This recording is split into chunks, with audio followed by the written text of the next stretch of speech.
Assalamualaikum warahmatullahi wabarakatuh. Selamat pagi dan semangat pagi untuk kita semua. Mudah-mudahan kita selalu dalam keadaan sehat walafiat dan tetap semangat dalam mengikuti pelajaran demi cita-cita kita semua.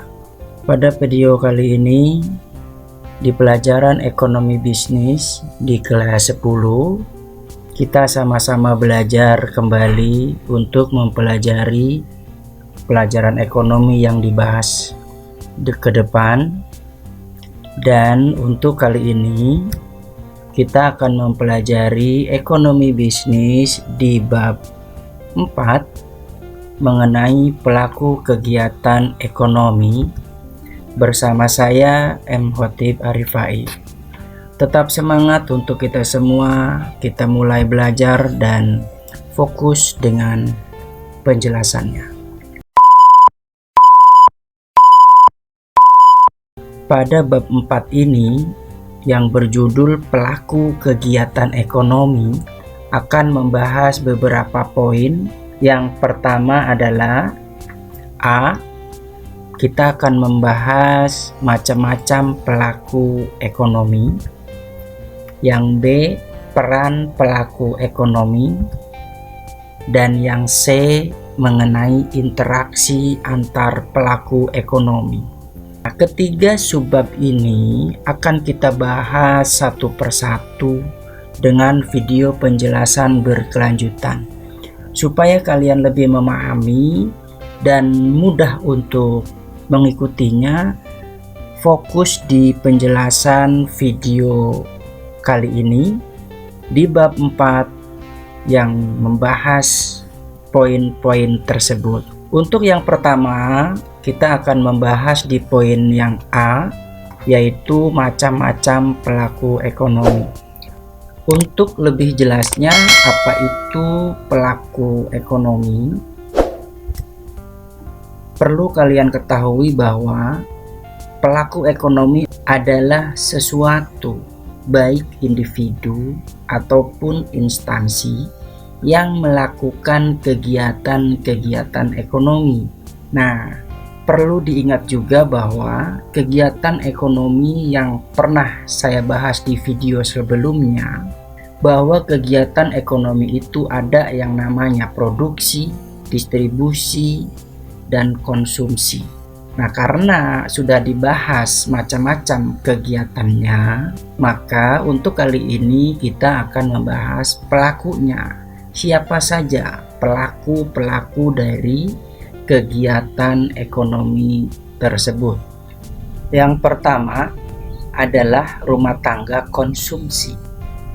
Kedua, rumah tangga produksi. Ketiga, rumah tangga pemerintah. Dan yang keempat, masyarakat luar negeri. Mereka inilah yang bisa disebut sebagai pelaku ekonomi, karena keempat yang disebut tadi adalah yang melakukan produksi, distribusi, dan konsumsi. Peran mereka atau siapa saja atau apa saja sih yang dilakukan oleh keempat ini, kita bahas satu persatu, mulai dari rumah tangga konsumsi, rumah tangga produksi, rumah tangga pemerintah, dan masyarakat luar negeri. Kita bahas poin yang pertama mengenai rumah tangga konsumsi. Rumah tangga konsumsi berwujud bisa seperti keluarga kita sendiri, ya, istilahnya kita lah atau masyarakat, di mana sebuah masyarakat ataupun keluarga ini memiliki kebutuhan yang harus dipenuhi dengan cara mengkonsumsi. Untuk memenuhi kebutuhannya, maka rumah tangga ini harus memiliki penghasilan, di mana penghasilan ini biasa didapat dengan cara menyerahkan faktor-faktor produksi yang dimilikinya untuk bisa diproses produksi. Saya ingatkan kembali bahwa mengkonsumsi adalah kegiatan yang dilakukan oleh konsumen untuk menggunakan, mengurangi, memanfaatkan, atau menghabiskan nilai suatu barang dengan tujuan untuk memenuhi kebutuhannya. Inilah yang disebut dengan konsumsi. Bagi orang, individu, atau instansi yang melakukan konsumsi disebut konsumen. Kembali lagi di yang tadi saya jelaskan bahwa untuk mendapatkan atau untuk bisa melakukan konsumsi, maka konsumen harus memiliki penghasilan dengan cara menyerahkan faktor-faktor produksi yang dimilikinya. Apa saja faktor-faktor produksi yang dimiliki oleh masyarakat yang bisa dijadikan atau dimanfaatkan sebagai bahan produksi? Yang pertama adalah tenaga. Sebagaimana di masyarakat banyak yang menjadi pegawai, menjadi karyawan. Nah, mereka inilah yang menyerahkan faktor produksi yang disebut tenaga, di mana tenaganya dimanfaatkan oleh produsen untuk mengelola, untuk mengolah, untuk memproduksi suatu barang atau jasa.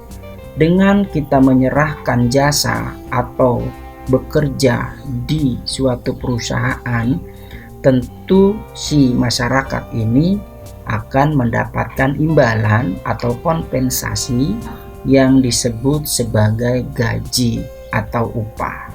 Dengan upah inilah masyarakat mendapatkan penghasilan dan akan digunakan untuk memenuhi kebutuhannya yang biasa disebut dengan pengeluaran, membeli, membayar untuk memenuhi kebutuhannya, ya, pelaku yang melakukan kegiatan konsumsi. Apa saja kegiatan konsumsinya? Yang pertama adalah makan atau menikmati, menghabiskan suatu barang yang dapat kita nikmati. Selain itu juga yang namanya konsumsi tidak hanya makan dan minum, tapi juga memanfaatkan nilai suatu barang. Seperti kita menggunakan kendaraan, menggunakan meja, baju. Nah, ini memanfaatkan, ya, mengurangi nilai guna. Atau juga kita menikmati atau merasakan suatu jasa yang dihasilkan oleh si penghasil jasa, seperti kita menggunakan mobil angkot, jasa online, jasa antar, ya, atau ojek online misalnya, seperti itu. Nah, ini kita sudah melakukan kegiatan konsumsi dengan tujuan untuk memenuhi kebutuhannya. Untuk yang kedua, kita membahas mengenai rumah tangga produksi.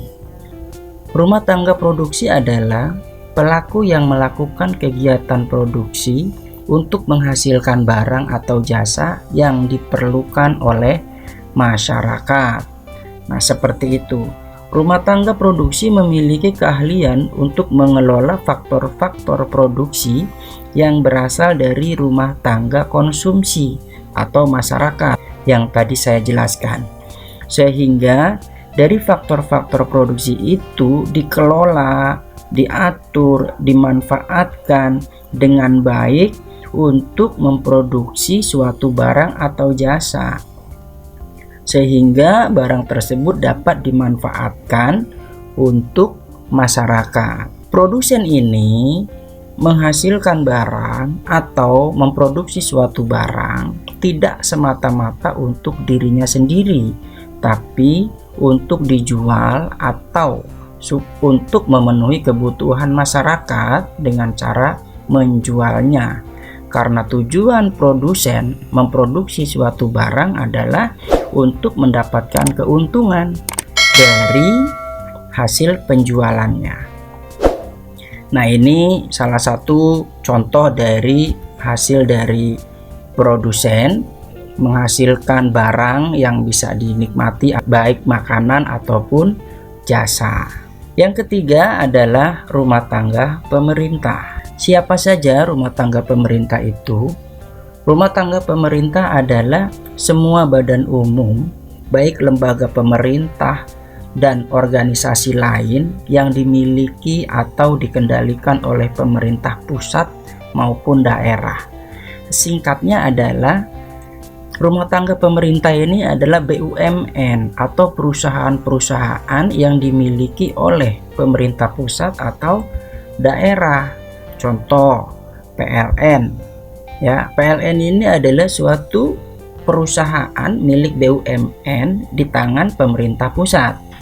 Kereta api, Bank Jatim atau bank-bank yang lain ya yang ada di daerah seperti Bank BNI, BJB, Bank Banten, BNI dan yang lain-lain.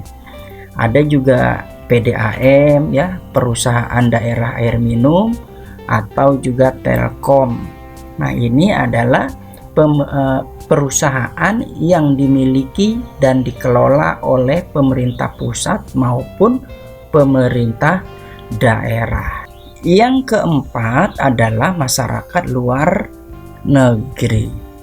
Masyarakat luar negeri adalah semua masyarakat luar negeri yang melakukan kegiatan ekonomi yang terhubung akibat hubungan perdagangan ekspor ataupun impor.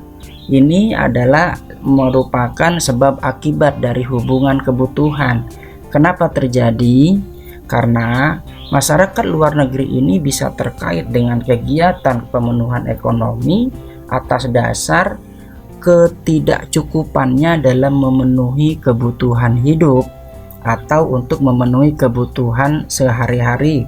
Seperti kita di sini membutuhkan suatu barang ataupun alat yang tidak bisa diproduksi di negeri kita sendiri, maka kita membutuhkan barang tersebut dari luar negeri. Begitupun sebaliknya, dari masyarakat luar negeri sana, misalnya Amerika, Korea, Jepang, atau negara-negara yang lain, bisa saja membutuhkan produk-produk dalam negeri atau produk-produk dari negara kita, sehingga dari keterbatasan mereka untuk menghasilkan barang yang tidak dimilikinya atau tidak mampu untuk memenuhinya, maka negara-negara tersebut akan melakukan impor dan kita akan melakukan ekspor. Ya, barang-barang komoditi ekspor dan impor ini adalah biasanya barang-barang yang memang sekiranya di negaranya itu tidak terpenuhi atau memang tidak ada, atau walaupun ada dalam jumlah sedikit sehingga masyarakatnya belum bisa memenuhi dengan kecukupan, sehingga ini yang akan menyebabkan ekspor ataupun impor. Nah, itulah beberapa pelaku kegiatan ekonomi yang dilakukan dalam hubungan perekonomian dalam memenuhi kebutuhannya, yaitu konsumen ya atau konsumsi, produsen atau produksi, negara, dan masyarakat luar negeri. Mudah-mudahan penjelasan tadi dapat membantu kalian untuk memahami siapa saja yang berperan dalam kegiatan ekonomi. Setelah kalian menyimak video penjelasan mengenai macam-macam pelaku ekonomi, kita akan latihan untuk menyelesaikan beberapa soal. Yang pertama adalah sebutkan siapa saja yang termasuk pelaku kegiatan ekonomi. Yang kedua, jelaskan pengertian dari konsumsi dan disebut apakah pelakunya. 3. Jelaskan pengertian dari produksi dan disebut apakah pelakunya. Yang keempat, siapakah yang disebut dengan masyarakat luar negeri dalam pandangan pelaku kegiatan ekonomi. Yang kelima dan yang terakhir, sebutkan perusahaan milik pemerintah pusat maupun daerah minimal masing-masing 3 ya. Jadi pemerintah pusat 3, pemerintah daerah 3. Nah, apa saja perusahaan-perusahaan yang milik pemerintah pusat dan perusahaan milik pemerintah daerah masing-masing 3? Silahkan kalian jawab dan masukkan ke dalam kolom komentar. Sekian dan terima kasih. Nanti kita ketemu lagi dalam penjelasan lanjutan mengenai poin B, peran pelaku kegiatan ekonomi. Assalamualaikum warahmatullahi wabarakatuh.